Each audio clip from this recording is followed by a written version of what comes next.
Greetings, Japan fans. In today's show, we're going to look at, what sort of leader do we need to be in this decade? Now, that is a very important subject.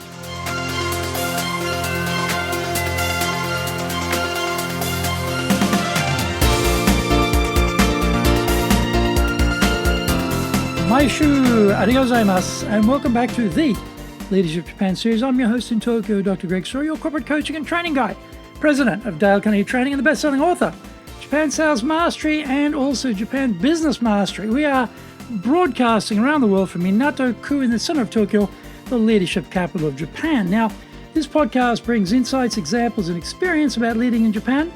Trust me, it is different here. If you have feedback on the show or have preferences about potential future topics, leave us your comments. Don't forget to rate, review, subscribe, and share this podcast.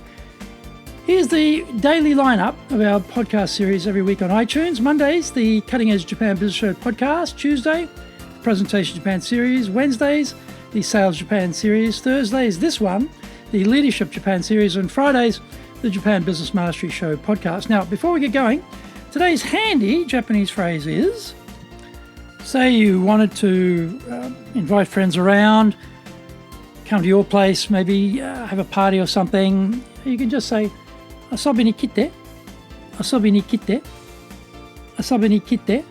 Hey, why don't you come over to my place sometime? Asobi ni kite, asobi ni kite, asobi ni kite. You know, why don't we get together at my place, have a little party or something? Asobi ni kite, asobi ni kite, asobi ni kite. Hey, look, I've just moved in this great new apartment. Why don't you come around? Asobi ni kite, asobi ni kite, asobi ni kite. This is episode number 342, and today we are talking about the 2020 leader. Are you a perfect leader? Bully for you! If you are. For the rest of us, we continue on the journey. As the great American philosopher Yogi Berra once noted, leading is easy. The getting people to follow you bit is the snag. Leaders do make such a huge difference. This sounds like the great man ideology in history, where specific individuals are credited with making the difference rather than socio-economic factors and the contribution of others who didn't get their names into the official histories. Business is different, though. The same industry, the same market, the same firm, the same staff, the same technology, the same capital, the same competitors, but the outcomes can be so different depending on who is leading the firm. We see this phenomenon all the time in various turnarounds. A new leader is sent in and things begin to improve. They bring in their own trusted people to execute their decisions. They break many eggs in order to make the new corporate omelette. They drive through their vision, mission, and values for the business. They are relentless about using these to drive structural changes to impact individual thinking. They align systems around these messages to make them come alive for the team. Then they leave for another post, and their replacement begins to unravel all the good that was done and drive the firm down. Within surprisingly short order, the firm is headed south, and the office politicians, hangers-on, sycophants, and assorted ne'er-do-wells take over under the new regime, and the whole company goes to hell in a basket. We have probably all seen this either up close or from afar. It is real. As the leader, how do we take the organization forward? What is our job? It sounds like a stupid question to be asking a leader, but it isn't. We tend to get drowned in a lot of stuff and find we are living permanently in quadrant 1, urgent and important. This means constantly fighting fires, living in the moment, becoming a crisis-solving junkie. We are nomads, moving constantly from meeting to meeting, sprinkling pixie dust around wherever we go. We lose sight of our real role because we are too busy working in our business instead of on our business. We have 3 jobs as a leader, and we should never lose sight of them. We set the direction for the firm. We get the right people on the right bus in the right seats. And we grow those people's abilities. Sounds simple, but we screw this up. We think because we have the vision, mission, values installed on various walls throughout the firm, such that everybody knows where we are going. If you ask people to repeat the content from memory, I will guarantee that process will be character building.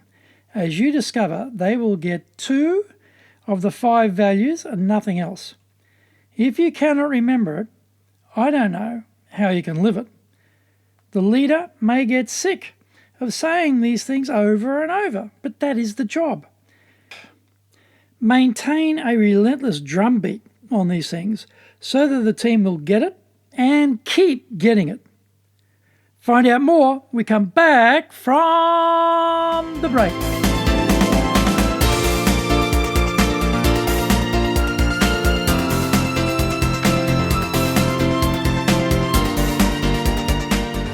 Today's show is brought to you by our public courses, but we also do custom in-house programs as well. We do these in Japanese and English. So today's show is sponsored by 2 of our programs. Step Up to Leadership, that's coming up very shortly actually, 27th of January. And our Leadership Training for Managers program, that's a 7-week program which will kick off on May the 19th. Now, Step Up to Leadership, 1-day program, very good. Manager to leader. How do you bridge between those 2 things? Normally, people just given the promotion and left to their own devices, work it out for themselves. Bad idea. 7 months 1-day program, they will get all they need to know about how to do performance management, how to coach the team, how to communicate with the team properly, and really clearly understand what their actual new job is. That would be a good thing, wouldn't it, for a new leader? Send them that program. If they have been a leader for a while, but they need to take it to another level, then Leadership Training for Managers is how we do that.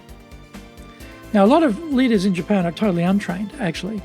So this will be for them a real revelation because it goes through all the detail of how to lead a team. I mean, it's everything you'd ever want to know about leadership in a box. Fantastic program. That will be coming up May 19th. It's a 7-week program. It's time-space learning. So between the programs, you get to practice what you've learned. Very, very good program. So May 19, look at that one for those leaders who need to really step up as leaders. Our website is full of useful resources. Go to enjapan.dalecarnegie.com. You can email me at greg.story@dalecarnegie.com. And if you like learning by watching videos, getting very close now to 900 over there on our YouTube channel, Japan Dale Carnegie TV. And we release TV shows every week on YouTube, the Cutting Edge Japan Business Show, and that's the premier business show in Japan. And that's Mondays, Tokyo time. Then on Fridays, we release our other TV show, Japan Business Mastery Show. Now, get my book, Japan Sales Mastery. That's the Bible for selling in Japan. And get my other new book, How to Master Business Japan, called Japan Business Mastery.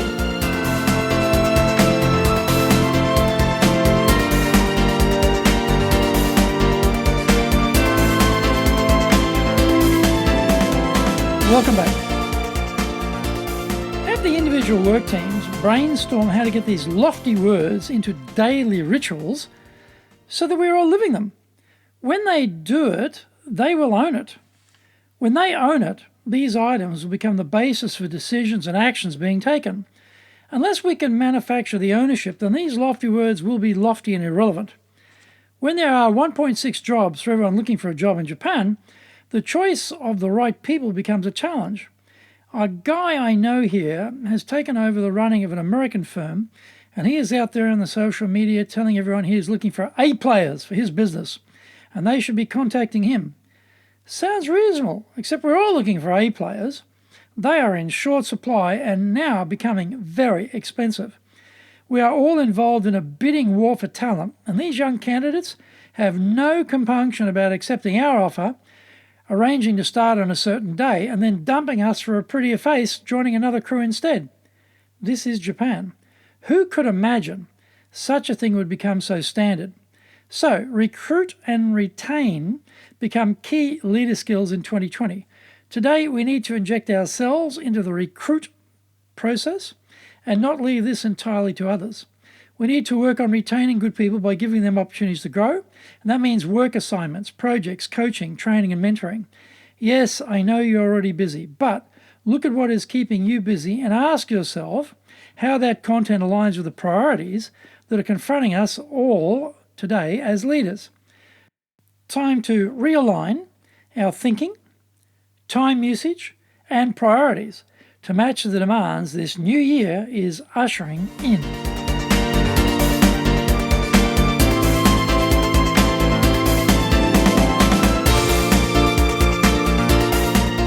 Thank you for joining the Leadership Japan series. If you found the program useful, then tell your family, friends and colleagues. Don't forget to rate, review, subscribe and share this podcast. You can contact me at greg.story@dalecarnegie.com. Lots of great stuff on our website, injapan.dalecarnegie.com.